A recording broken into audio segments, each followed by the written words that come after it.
আসসালামু আলাইকুম। কি অবস্থা? সবাই কেমন আছেন? আশা করি অনেক বেশি ভালো আছেন। আপনাদেরকে এখন পড়ে শোনাবো ডায়না ইমরোজ লাকির লেখা 'এলিজা', যার পর্ব ২ টি এখন আপনারা শুনতে পাবেন। আপনারা যারা এই বইটি সংগ্রহ করতে চান, তারা চাইলে আমাদের ভিডিও ডেসক্রিপশনের লিংক থেকে বইটি সরাসরি অর্ডার করতে পারেন, অথবা বই অঙ্গনের ফেসবুক পেইজে মেসেজ দিয়েও কিন্তু আপনারা বইটি সংগ্রহ করতে পারেন। সাদিক অপূর্বের ভাবনা ভাঙিয়ে বলল, "এই কি সে?" অপূর্ব ধীর পায়ে মেয়েটির দিকে এগোতেই ঘর থেকে কেউ লম্বা সুরে ডাকল, "এলিজা?" মেয়েটি পেছনে ঘুরে মৃদু গলায় বলল, "যাই মামি।" অপূর্ব থমকে দাঁড়িয়ে রইল।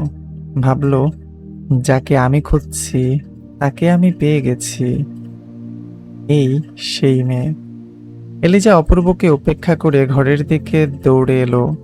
অপূর্ব মসৃণ চোখে দেখল লম্বাটে শরীর, ভিকার থুতনি, চকচকে ফর্সা গায়ের রং, চুলগুলো কোমর অবধি, এক কথায় ভুবনমোহিনী সুন্দরী। সে অপলকে তাকিয়ে রইল। এলিজা ঘরের ভেতর চলে গেল। অপূর্ব সাদিককে বলল, এটাই সেই মেয়ে। সাদিক বলল, চিনলি কিভাবে? অপূর্ব বলল, ওর এক পায়ে নূপুর নেই, তাছাড়া এক্ষুনি তো এলিজা বলে ডাকলো। সাদিক বলল, এখন কি করবি? অপূর্ব বলল, চল চৌকিতে আবার বসি। অপূর্ব কিভাবে এলিজার সঙ্গে কথা বলবে সেই চিন্তায় মশগুল হয়ে পড়ল। সে সাদিককে কিছু বলার আগেই দুজন লোক একটা মেয়েকে পাজাকোলা করে ঘরে নিয়ে গেল। তৎক্ষণাৎ ঘরের মধ্য থেকে কান্নার ধ্বনি ভেসে এলো। লোকটির কোলের মেয়েটির বয়স ১৩ থেকে ১৪ হবে হয়তো। অপূর্ব কান খাড়া করলো। ঘরের ভেতর থেকে হু হু কান্নার আওয়াজে ভেসে আসছে। এলিজা ভেজা কণ্ঠে বলল, এই পাখি, চোখ খোল, কি হয়েছে তোর? সাড়া দে। পাশ থেকে এলিজার মামি বলল, টাকার অভাবে মেয়েটির চিকিৎসা করা হলো না। আজ এই অসহায়ত্বের জন্য পাখির পাখির চিকিৎসা হলো না। অপূর্ব বুঝতে পেরেছে মেয়েটি অসুস্থ। তৎক্ষণাৎ ঘর থেকে দুজন লোক বেরিয়ে এলো। একজন পকেট থেকে টাকা বের করে অপরজনকে দিল। বলল, আপনার ভ্যান ভাড়া। ভ্যানওয়ালা বলল, রমজান ভাই, তোমার ভাগ্নির অবস্থা তো বেশ ভালো না, ভালো চিকিৎসা করাও। শহরে নিয়ে গেলে তাড়াতাড়ি সুস্থ হয়ে যাবে। রমজান বলল, শহরে নিয়ে চিকিৎসা করানোর মতো আমাদের সামর্থ্য নেই। দেখি সৃষ্টিকর্তা কি করেন, সবকিছু তার উপরও ছেড়ে দিলাম। ভ্যানওয়ালা চলে গেল। রমজান পেছন ঘুরতেই দেখল দুজন অচেনা ছেলে দাঁড়িয়ে আছে। সে ভ্রু কুঁচকে বলল, তোমরা কারা? অপূর্ব আমতা আমতা করে বলল, চাচা, আমরা রুশ রাজ্য থেকে এসেছি। গ্রামটা পরিদর্শন করেছিলাম। কাঠফাটা রোদের জন্য খুব তৃষ্ণা পেয়েছিল, তাই পানি খেতে এসেছিলাম। রমজান বলল, পানি খেয়েছো? হ্যাঁ। তাহলে আসতে পারো। অপূর্ব কিছু ভেবে আবার আমতা আমতা করে বলল, চাচা কিছু মনে না করলে একটা কথা বলবো? রমজান নত দৃষ্টিতে বলল, বলো। অপূর্ব বলল, আপনাদের কথা আমি দুর্ভাগ্যবশত শুনে ফেলেছি। মেয়েটি হয়তো অসুস্থ, টাকার অভাবে চিকিৎসা করাতে পারছেন না। আমি চাই একজন ছেলে হিসেবে আপনাদের পাশে থাকতে। রমজান কোনো জবাব দিল না। অপূর্ব পকেট থেকে কাগজ বের করে কিছু লিখে রমজানের হাতে দিয়ে বলল, এখানে আমার ঠিকানা দেওয়া আছে, আমায় ভরসা করতে পারেন। রমজান কাগজটা নিল। অপূর্ব ও সাদিক বাড়ি ছেড়ে বেরিয়ে এলো। রমজানকে এলিজা বলল, ওই ছেলেটা কি বলল? রমজান বলল, তোমরা তো শুনেছ। এলিজা বলল, আমরা কারোর দয়া নিয়ে বাঁচতে চাই না, আমার বোন এমনিই সুস্থ হয়ে যাবে। রমজান তবুও কাগজটা এলিজার দিকে এগিয়ে দিয়ে বলল, এটা রেখে দে, যদি দরকার পড়ে তবে শহরে যেতেই হবে। অপূর্ব ও সাদিক রুশ রাজ্যের দিকে রওনা দিল। সাদিক বলল, তুই সত্যিই ওদের সাহায্য করতে চাস? অপূর্ব বলল, যদি করি তবে দোষের তো কিছু নয়, মানুষ মানুষের জন্য। দিন ফুরিয়ে সন্ধ্যা নামে। অপূর্ব ও সাদিক ক্যাম্পে ফিরতে ফিরতে রাত ঘনিয়ে আসে। খাওয়া দাওয়া শেষ করে অপূর্ব দিগন্ত নদীর তীরে চলে আসে। নদীর পাড়ে বসে থাকে উদাস মনে। চাঁদনি রাত, গরম কিছুটা কমেছে সন্ধ্যার নরম হাওয়ায়। নদীর ঢেউয়ের তরতর শব্দ ভেসে আসছে। দূরে জেলেরা জাল ফেলছে। হঠাৎ অপূর্ব কারোর উপস্থিতি অনুভব করলো। পেছনে ফিরে দেখে সাদিক। সে ভেজা কণ্ঠে বলল, সবার আড্ডা ছেড়ে এখানে চলে এলি? সাদিক পাশে বসে বলল, তোকে ছাড়া আর কারোর সঙ্গে ভালো লাগে না। অপূর্ব মৃদু গলায় বলল, রায়হান কোথায়? পেছন থেকে রায়হানের কণ্ঠ, আমিও দিগন্ত নদী দেখতে চলে এলাম। রায়হানও বসে পড়ল। তিনজন মিলে ট্যুরের অভিজ্ঞতা নিয়ে গল্প করতে লাগলো। রায়হান বলল, গতকালের মেয়েটিকে পেলি? অপূর্ব বলল, পেয়েছি, তবে কথা বলা হয়নি। রায়হান বলল, পরশু সন্ধ্যায় তো আমাদের চলে যেতে হবে, তার আগে চেষ্টা করে দেখিস একবার কথা বলতে। অপূর্ব মৃদু হেসে বলল, চল সামনে যাই। সাদিক একটু ইতস্তত করে বলল, আমি ওদিকটায় যাব না, ঘন ঝোপঝাড় অন্ধকার, ভয় লাগে। অপূর্ব হেসে বলল, আরে কিচ্ছু হবে না, পরশু তো চলেই যাচ্ছি, তার আগে আজ রাতে একটু ঘুরে আসা যাক। সাদিক না চাইতেই রাজি হয়ে গেল।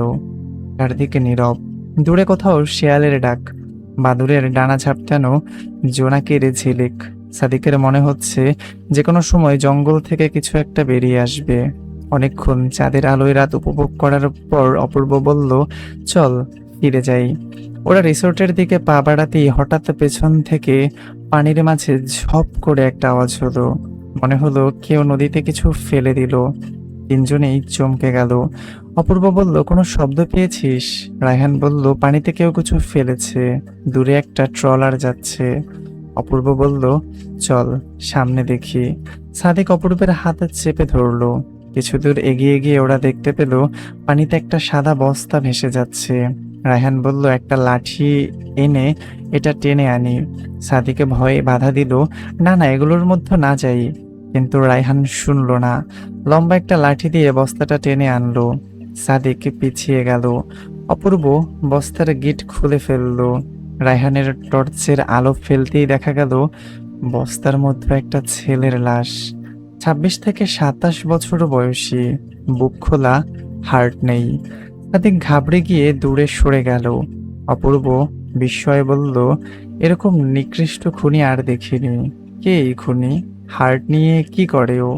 রায়হান বাকরুদ্ধ, শব্দ হারিয়ে ফেলেছে। হুম। ঢাকা চৌধুরী বাড়ি। নতুন একটি দিনের আগমন নিয়ে এলো প্রাণবন্ত সকাল। পাখিদের চারিদিকে পাখিদের কিচিরমিচির আওয়াজ, কাকের আনাগোনায় ভরা শহর। জাহাঙ্গীর বৈঠকখানায় বসে পেপার পড়ছেন।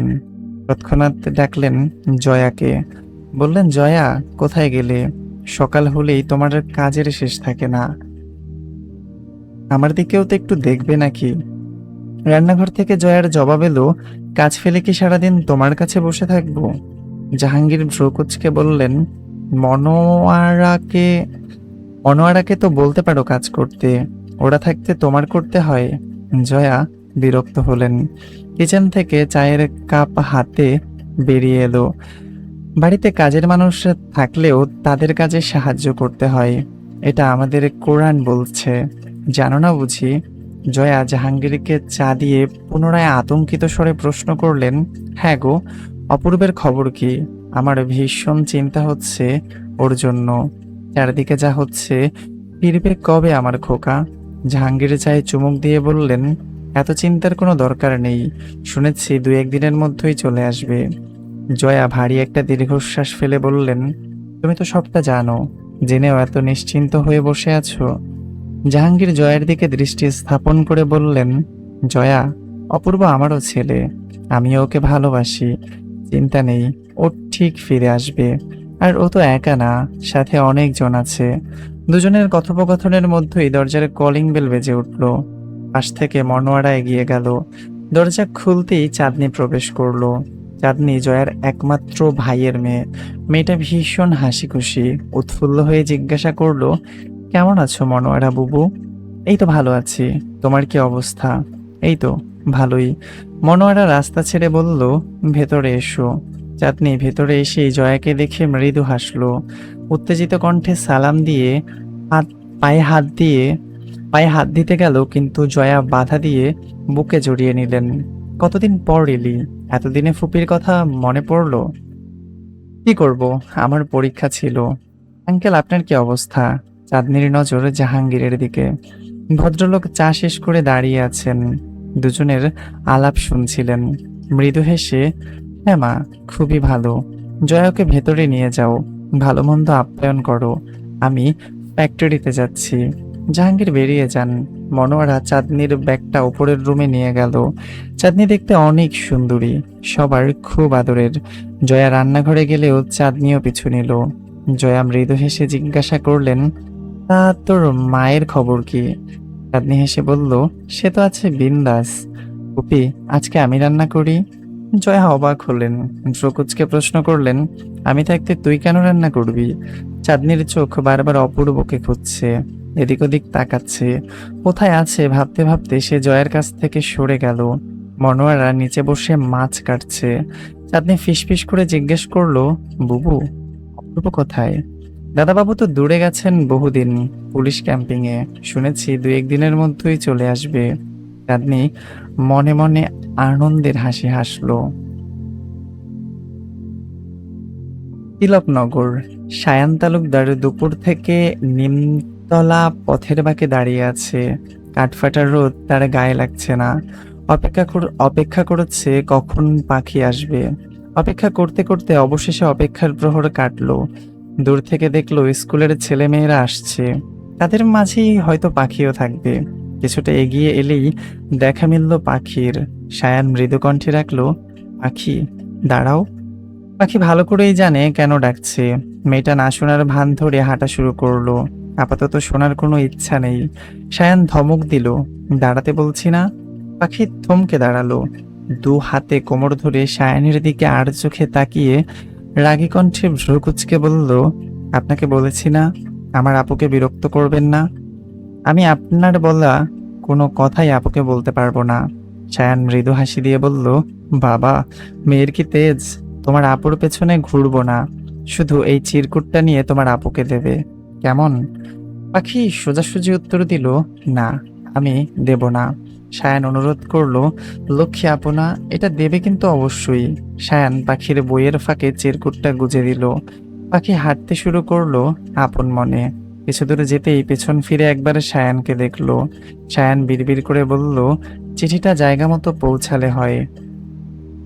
দিন ফুরিয়ে সন্ধ্যা হয়ে এলো। এলিজা চুল আঁচড়াতে আঁচড়াতে পাখির উদ্দেশ্যে বলল, পাখি, পড়তে বস, সামনে তোদের পরীক্ষা। পাখি মুখ ভার করে বলল, তুমি পড়িয়ে দাও। পড়াবো। তুই বস, মাগরিবের আজান দিয়েছে, আমি নামাজ পড়ে আসি, নয়তো মামি যে বকাবকি করবে।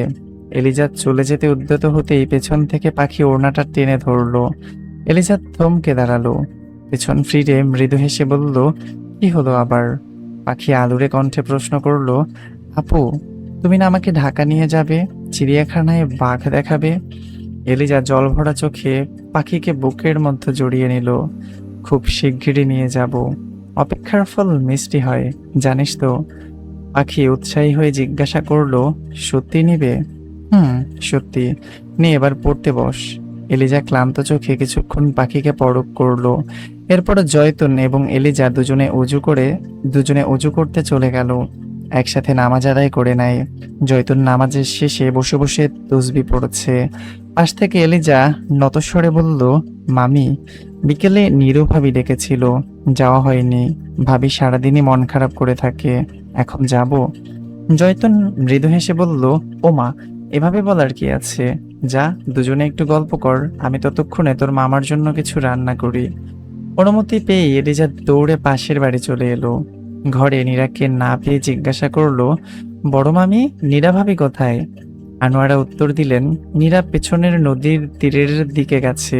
এলিজা অপেক্ষা করলো না, দ্রুত পায়ে চলে এলো নদীর পাড়ে। ছোট করে শান করা সিঁড়ি বেয়ে গেছে নদীতে। নীরা দুটো পায়ের অর্ধেক পানিতে ভিজিয়ে শেষ শানে বসে আছে। পরনের কাপড়টা হাঁটুর নিচ অব্দি। চোখ মুখ শুকিয়ে থাকে সারাক্ষণ। কোনো এক অজানা ভাবনায় মশগুল থাকে। চারিদিকে জ্যোৎস্নার আলো। সন্ধ্যা হওয়াতে গরম একটু কমেছে। এলিজা সবটা পর্যবেক্ষণ করে প্রশ্ন ছুড়ল, নীরা ভাবি, তুমি এখানে? নীরা এলিজার কণ্ঠ শুনে হকচকিয়ে উঠল। হাতের উল্টো দিক দিয়ে চোখের পানি মুছে বলল, তুই আয়, বস। তোর মামি আবার তোকে বকবে না তো? না, মামিকে বলেই এসেছি। নম্র গলায় এলিজা পুনরায় প্রশ্ন করলো, ভাবি, তুমি সবসময় কেন মন খারাপ করে থাকো? লুকিয়ে লুকিয়ে কাঁদো, মুখে কখনো হাসি দেখি না। তার কারণ কি? নীরা আকাশের দিকে তাকিয়ে ভারী একটা দীর্ঘশ্বাস ফেললো। শান্ত চোখে নদীর দিকে তাকিয়ে ঘৃণিত কণ্ঠে বলল, ভুল করেছিলাম আমি। সেদিন ভুল করেছিলাম। শুনতে চাস কেন সারাক্ষণ হতাশায় থাকি? কেন মুখে কখনো হাসি ফোটে না? তবে শোন। এই বলে নীরা কিছুক্ষণ চুপ থেকে আবার বলতে শুরু করলো, আজকে থেকে 5 বছর আগে তোর হাসিম ভাইয়ের সাথে আমার 3 বছরের সম্পর্ক ছিল। মন উজাড় করে ভালোবাসতো আমায়। আমার ব্যথায় সে ব্যথা পেত, আমার কান্নায় সে কান্না করত। একবার রান্না করতে গিয়ে আমার হাত কেটে যায়। সেই কথা শুনে তোর হাসিম ভাই নিজের হাত নিজেই কেটে ফেলে। এরকম চলতে থাকে আমাদের প্রেম কাহিনী। বাবার মৃত্যুর পর আমার ভাই ছিল আমার বাবার মতো। কথায় আছে, বড় ভাই বাবার সমান। হঠাৎ একদিন সে জেনে যায় সবকিছু। ভাইয়া আমার কলেজে যাওয়া বন্ধ করে দেয়। তখন আমি বিবিএর 2য় বর্ষে ছিলাম। অনেকদিন তোর হাসিম ভাইয়ের সাথে যোগাযোগ বন্ধ থাকলে সে পাগল হয়ে যায়। তখন সে তার মা বাবার কাছে সবকিছু জানায়। তারা আমাদের সম্পর্ক মেনে নেয়, দেরি না করে বিয়ের প্রস্তাব নিয়ে আসে। আমার দাদাকে কথায় গলিয়ে রাজি করানো হয়। দাদার কথায় ভাইও রাজি হয়। কিছুদিন পর ধুমধাম করে বিয়ে হয়। এই নদী থেকেই শ্বশুর বাড়িতে আমার প্রথম যাত্রা শুরু হয়। তোর হাসিম ভাই আমাকে পেয়ে সেদিন যেন আকাশের চাঁদ হাতে পেয়েছিল। কিন্তু এই সুখ বেশি দিন স্থায়ী হইল না। নীরা এটুকু বলেই আকাশের দিকে তাকিয়ে একটা ভারী দীর্ঘশ্বাস ফেলল। চোখ দিয়ে অঝরে পানি পড়ে। এলিজা স্বাভাবিক কণ্ঠে বলল, তারপর কি হয়েছিল বলো না ভাবি। নীরা হাতের তালু দিয়ে চোখ মুছে বলল, বেঈমান ছিল হাসেম, বেঈমান। এলিজা ভ্রু কুঁচকে বলল, বেঈমানির কি করেছিল? নীরা চোখের পানি মুছে আবারও শুরু করলো, বিয়ের ঠিক 1 মাস পরে তোর হাসিম ভাই নিখোঁজ হয়। তার হদিস কোথাও পাওয়া যায়নি। আমি পাগলের মতো চারিদিকে ছুটতে লাগলাম। কয়েকদিন পর হাসিমের চিঠি এলো। তার চিঠি থেকে জানা যায় সে তার সাবেক প্রেমিকা রেখাকে বিয়ে করেছে। সে নাকি তাকে ভুলতে পারছে না। আমাদের বিয়ে হওয়ার পরও সে ফিরে এলে তাকে আবার গ্রহণ করেছে। এইটুকু বলে অঝরে কান্না করলো নীরা। সঙ্গে এলিজাও ফোপাতে শুরু করে। নীরা ভেজা কণ্ঠে বলল, তারপর আমি আত্মহত্যার সিদ্ধান্ত নেই। কিন্তু মনে পড়লো ভাইয়ের কথা। আমি চলে গেলে তার যে আপন বলতে আর কেউ থাকবে না। নিজের মনকে শক্ত করলাম, ভাইকে চিঠি লিখলাম, আমাকে নিতে এসো। 3 দিন পর ভাইয়ের উত্তর আসে, ভাই আমায় নিতে আসছে। সময়টা ছিল বৈশাখ মাস, 1992 সাল। অধীর আগ্রহ নিয়ে অপেক্ষায় ছিলাম ভাই নিতে আসছে বলে। কিন্তু সেদিন থেকে 7 দিন পর্যন্ত ভাইয়ের কোনো খবর নেই। নিজেকে খুব অপরাধী মনে হয়েছিল। ভাইও শেষ অবধি বেইমানি করলো। নীরা থমকে যায়, বাক হারিয়ে ফেলে। শাড়ির আঁচল দিয়ে চোখ মুছে বলল, কিন্তু আমার ধারণা ভুল ছিল। কিছুদিন পর তোর মামা মানে রমজান চাচার কাছে জানতে পারি সেদিন ভাই সত্যি আমায় নিতে এসেছিল। একটা ট্রলারে করে আসছিল। তখন নাকি হঠাৎই শুরু হয় কালবৈশাখী ঝড়। আর এই কালবৈশাখী ঝড় কেড়ে নেয় আমার ভাইকে, নিঃস্ব করে দেয় আমায়। গোটা দুনিয়াটা অন্ধকার হয়ে যায়। আমার ভাই আমার জন্য তার জীবন কুরবান করেছে। বলেই নীরা বলেই নীরা হু হু করে কান্না শুরু করলো। নীরার কান্নায় যেন প্রকৃতিও থমকে গেছে। এলিজার নিশ্চুপ চাহনিতে নীরাকে পরখ করেছে। নীরা হাতের উল্টো দিক দিয়ে চোখের পানি মুছে পুনরায় বলল, জানিস এলিজা, আমার ভাইয়ের অপেক্ষায় আজও আমার আমার ভাইয়ের অপেক্ষায় আজও আমারও আজ গান গাইতে ইচ্ছে করে। পথ চেয়ে বসে থাকতে থাকতে ভেসে আসা মাঝিকে উদ্দেশ্য করে জোর গলায় গাইতে ইচ্ছে করে, এ যাস রে ভাটির গাং বাইয়া, আমার ভাই ধন রে কইও নাইর নিতে বইলা তোরা, এ যাস রে। যাই হোক, এই গানটা একটু বড় করেই লেখা আছে। আমি তো আসলে গান পারি না। আপনারা যারা আমাকে শোনেন তারা জানেন যে আমি গান পারি না, সরি। কিন্তু এই গানটা অনেক কষ্টের, আমিও শুনেছি। এটা হচ্ছে বোন তার ভাইকে উদ্দেশ্য করে বলে। ইউটিউবে চাইলে আপনারা সার্চ করে শুনতে পারেন। নীরার কান্না শুরু হয়। থমকে যায় চারপাশ, নিস্তব্ধ আকাশ, বাতাসে বেদনা। এলিজা ওড়না দিয়ে নীরার চোখ মুছে দেয়। নীরা এলিজার হাত দুটো শক্ত করে ধরে বলে, মানুষ চেনা বড় কঠিন। মানুষ মুখোশের আড়ালে থাকে। যদি কখনো বিয়ে করেছিস, আগে তাকে সঠিকভাবে চিনবি। মনে রাখিস, মিষ্টি কথার আড়ালে লুকিয়ে থাকে বিষাক্ত ছোবল। এলিজা দৃষ্টি সরিয়ে বলল, কাউকে কষ্ট দিয়ে বা ঠকিয়ে কেউ বেশি দিন ভালো থাকতে পারে না। সৃষ্টিকর্তা এর বিচার করবেন। হঠাৎ পেছন থেকে এলিজাকে ডেকে উঠল জয়তুন। তুই কখন ঘর থেকে বের হয়েছিস? ঘরে চল, তোর মামা এসেছে। নীরা, তুমিও আমাদের ঘরে এসো। রুশ রাজ্য। ডিসি সাহেব ডিসি সাহেব সহ সবাই রিসোর্টে সিরিয়াল কিলারকে নিয়ে আলোচনা করেছে। তৎক্ষণাৎ ডিসি সাহেব বললেন, তোমরা যে লাশটা পেয়েছো সেটা সেটা কি করেছো? অপূর্ব গম্ভীর কণ্ঠে উত্তর দিল, স্যার, ওটা আমরা ফরেনসিক ল্যাবে পাঠিয়ে দিয়েছি। Good job. কোনো তথ্য পেয়েছো? না স্যার, এখন পর্যন্ত কিছু জানা যায়নি, তবে খুব শীঘ্রই ওই কিলারকে ধরে ফেলবো। পরদিন সকালবেলা অপূর্ব এক কোণে বসে নূপুরটি দেখছে। সাদিক অপূর্বের দিকে দৃষ্টি স্থাপন করে বলল, কি ভাই, আজ সন্ধ্যায় তো আমাদের ঢাকা ফিরে যেতে হবে। এই নূপুরটি দেখে আর কি হবে? অপূর্ব একটা দীর্ঘশ্বাস ছেড়ে বলল, মায়া মায়া, আমি ওর মায়ায় পড়ে গেছি।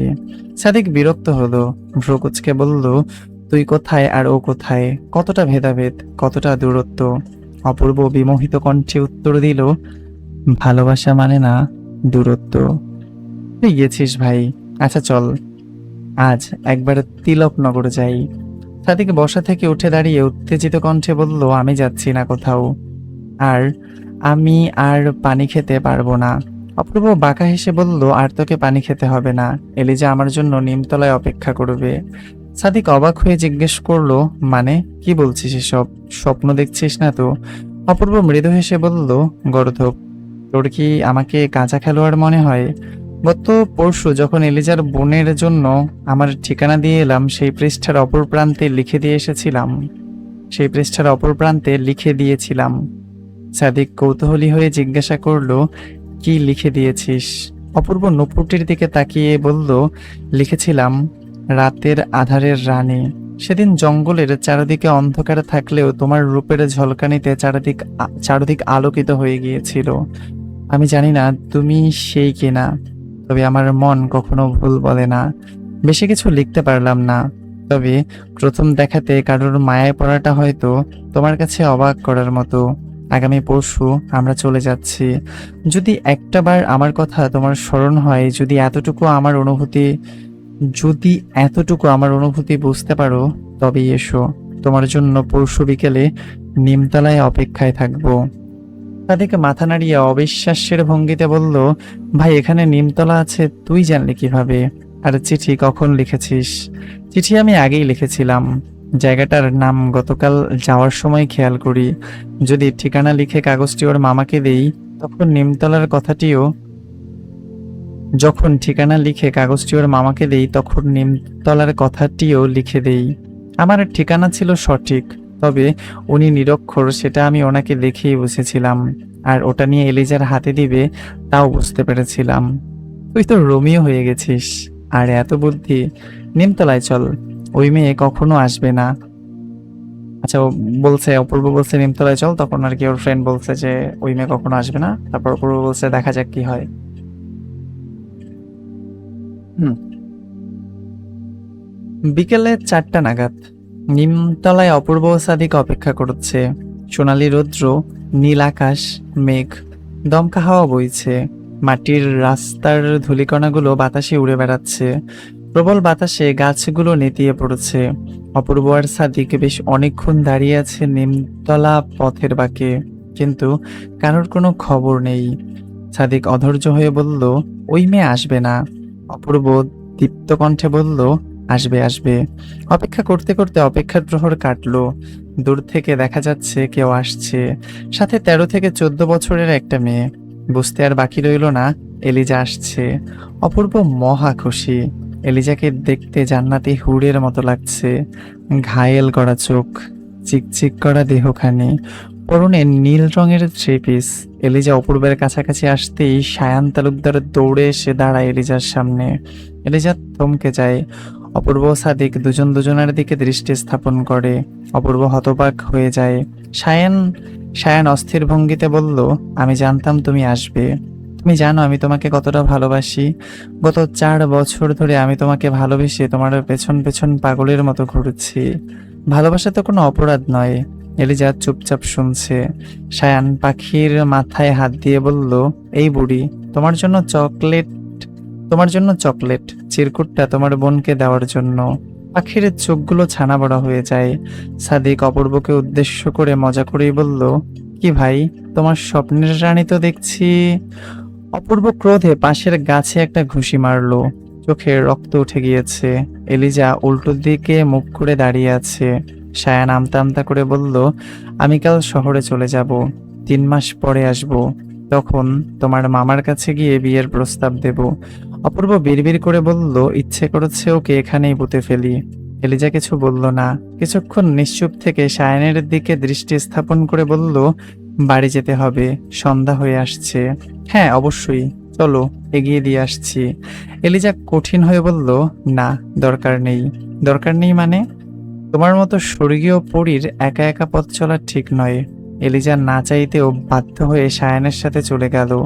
অপূর্ব চেয়ে চেয়ে দেখলো। সন্দিহান মেজাজে বলল, এখানে কোনো গরমিল হয়েছে। সাদিক চিন্তিত কণ্ঠে বলল, গরমিল মানে? হ্যাঁ গরমিল। যদি এলিজা একবার পেছনে ফিরে তাকায় তাহলে ভেবে নেব আমার ধারণাই সঠিক। তাকাবে না, এই ছেলেই ওর নাগর। অপূর্ব ধমক দিল। সাদিক মুখ সামলে। ততক্ষণে হাঁটতে হাঁটতে সায়ান ও এলিজা অনেক দূরে চলে গিয়েছে। সায়ান ওর মতো করেই বকবক করেই যাচ্ছে, এলিজার সেদিকে কোনো ধ্যানও নেই। অপূর্ব সামনের দিকে এগিয়ে বারবার বলতে লাগলো, তাকাও, তাকাও, একবার তাকাও, তাহলেই বুঝবো। এলিজা হঠাৎ পেছনে ঘুরে দেখলো। অপূর্ব এক লাফে বলল, তাকিয়েছে। সাদিক অপূর্বকে পরখ করে বলল, এ মাতোয়ারা হয়ে গেছে। অপূর্ব ভাব নিয়ে বলল, দেখেছিস, ও তাকিয়েছে। তো এবার কি করবি? যা করার তাই, চল এখন ফিরে যাব। সাদিক মনে মনে বলল, জানি না এ ছেলের মাথায় কি ঘুরছে। ক্যাম্পে সন্ধ্যা হতেই জাহাজ আসে। সবাই ব্যাগ গুছিয়ে নিয়ে জাহাজে উঠে পড়ে। অপূর্ব এখনো বসে আছে। সাদিক জিজ্ঞাসা করলো, চল, বসে আছিস কেন? অপূর্ব ভারাক্রান্ত মনে বলে উঠল, রুশরাজ্য তিলকনগর খুব মনে পড়বে। তার চেয়ে তারপরে ওকে বলে যে তার চেয়ে বল এলিজাকে মনে পড়বে। অপূর্ব সাদিকের কথা শুনে আওয়াজ করে হেসে উঠল। সন্ধ্যা হয়ে গেছে। জাহাজে ঢাকার উদ্দেশ্যে রওনা হয়। অপূর্ব অপলক দৃষ্টিতে তাকিয়ে আছে রুশরাজ্যের দিকে। নূপুরটি বের করে দেখলো সে। নূপুরটির দিকে তাকিয়ে বলল, আপনার জন্য আবার আসবো।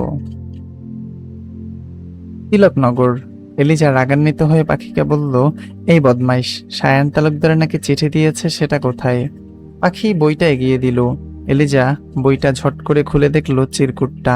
সেখানে লেখা, যদি তুমি আমাকে এতটুকুও ভালোবাসো তবে আজ বিকেলে নিমতলায় এসো, আমি তোমার জন্য অপেক্ষা করব, কারণ আমি আগামীকাল ঢাকায় চলে যাব। এলিজা কপালে হাত দিয়ে বলল, হায় রে, এটা আমি কি করলাম? আমি তো ওনার চিঠি পড়েই ওখানে গিয়েছিলাম।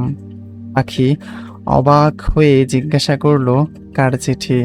এলিজা পাখির দিকে দৃষ্টি স্থাপন করে বলল, তুই এটা আমাকে দিসনি কেন? পাখি মাথা নিচু করে বলল, মনে ছিল না আপু। তোর মনে ছিল না বলে কি থেকে কি হয়ে গেল, জানি না কি হবে। আপু, সায়ান ভাইয়া কিন্তু অনেক সুন্দর। এলিজা ধমক দিল। ধ্যাত, কি যে বলিস, বলেই সায়ানের চিঠিটা ছিঁড়ে ফেললো। ঢাকা চৌধুরী বাড়ি। পরপর কলিং বেল বেজে উঠল। জয়ার মন বলছে খোকা চলে এসেছে। দৌড়ে গিয়ে দরজা খুলতেই দেখেন অপূর্ব। অপূর্বকে জড়িয়ে কান্না শুরু করে দেন জয়া।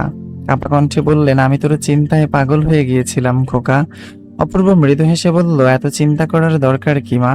তোমার খোকা এখনো কি ছোট আছে? ভেতরে চলো, তোমার হাতের রান্না খাবো। আজ অনেক দিন ধরে তোমার হাতের খাবার খাই না, খুব খিদে পেয়েছে, পরে সব গল্প করব। জাহাঙ্গীর সিঁড়ি থেকে নামতে নামতে শক্ত গলায় বললেন, কে এসেছে? আমার বীর সাহসী ছেলে। বাবা বলে জড়িয়ে ধরে অপূর্ব। আলাপের শেষে অপূর্ব নিজের ঘরে যায়। চেয়ারের উপর ক্লান্ত শরীর নিয়ে বসে থাকে। তখনই তার চোখ হঠাৎ কেউ চেপে ধরে। অপূর্ব হকচকিয়ে উঠে বলে, কে? কোনো সাড়া নেই। সে হাতটা ধরে আন্দাজ করে বলল, আমাদের চাঁদনি আপা। তাই তো। চাঁদনি অমৃদু হাসি দিয়ে বলল, কি করে বুঝলি? আমি একজন পুলিশ অফিসার, আর পুলিশকে ফাঁকি দেওয়া তো সহজ নয়। অপূর্ব কথা বলতে বলতে জিনিসপত্র ব্যাগ থেকে বের করতে করতে বলল, খুব টায়ার্ড, কাল কথা হবে। আরে খাবারটা তো খাবি, নিচে চল, তোর পছন্দের সুস্বাদু খাবার রান্না করা হয়েছে। চাঁদনি টেনে অপূর্বকে নিচে নিয়ে আসে। সবাই একসাথে খেতে বসে। চাঁদনি অপূর্বকে মায়াবী চাহনিতে পর্যবেক্ষণ করছে। হাত ভর্তি পশম, নেশাযুক্ত লাল চোখ, জোড়া ভ্রু, বা ভ্রুর উপরে একটা ছোট তিল। চিকচিক করা গায়ের রং, যে কোনো মেয়ে অপূর্বর সৌন্দর্যের প্রেমে পড়বে। বাড়ির সবাই খুব আনন্দিত। অনেকদিন পর অপূর্বকে দেখে তাদের মোহটা কাটছে না। রাত 12টা নাগাদ। অপূর্ব ঘুমায়নি। ঘরের ভেতর এলিজার নুপুরটি নিয়ে পায়চারি করছে। তখন ও হঠাৎ বাড়ির গেট খোলার আওয়াজ পেল। এত রাতে কে? মনে মনে ভাবল, কোনো চোর নয় তো। চোরই বা কি করে হবে? দারোয়ান আছে। অপূর্ব টর্চ নিয়ে বেরিয়ে আসে। চারদিকে নিস্তব্ধ, দূরে দুটো ঝিঝি পোকার ডাক শোনা যাচ্ছে। গেটের কাছে যেতেই দেখে সূর্য। অপূর্ব ভ্রু কুঁচকে বলল, এ কি সূর্য, তুই এত রাতে তুই এখানে? ব্যাপার কি? ল্যান্ডলাইনে ফোন দিতে পারতে কোনো দরকার পড়লে। সূর্য আতঙ্কিত স্বরে বলল, রায়হানকে খুঁজে পাওয়া যাচ্ছে না। অপূর্ব আহত দৃষ্টিতে বলল, কি কি বলিস? রায়হান তো সকালে বাসার দিকেই গিয়েছিল। সূর্য চিন্তিত কণ্ঠে বলল, হ্যাঁ, কিন্তু ও বাড়িতে ফেরেনি, কোনো বন্ধু বান্ধবের বাসায়ও নেই। বাকি ছিল তুই, তাই তোর কাছে এলাম। কি বলিস? কোথায় যাবে রায়হান? কি হলো ওর? যাই হোক, এই পর্যন্তই থাকবে এই পর্বটি। এলিজার পর্ব 2টা হচ্ছে এই পর্যন্তই থাকবে। পরবর্তী পর্ব খুবই দ্রুত আসবে, শোনার জন্য চ্যানেলে চোখ রাখবেন। আর যারা হচ্ছে এলিজা বইটি সংগ্রহ করতে চান, তারা কিন্তু অবশ্যই ভিডিওর ডেসক্রিপশনের লিংক থেকে আপনারা চাইলে বইটি সংগ্রহ করতে পারবেন, অথবা আমাদের বই অঙ্গনের ফেসবুক পেজে মেসেজ দিয়েও কিন্তু আপনারা চাইলে বইটি সংগ্রহ করতে পারবেন। সবাই ভালো থাকবেন, সুস্থ থাকবেন, আর অবশ্যই নিজের যত্ন নেবেন। আজকে আসছি। আল্লাহ হাফেজ।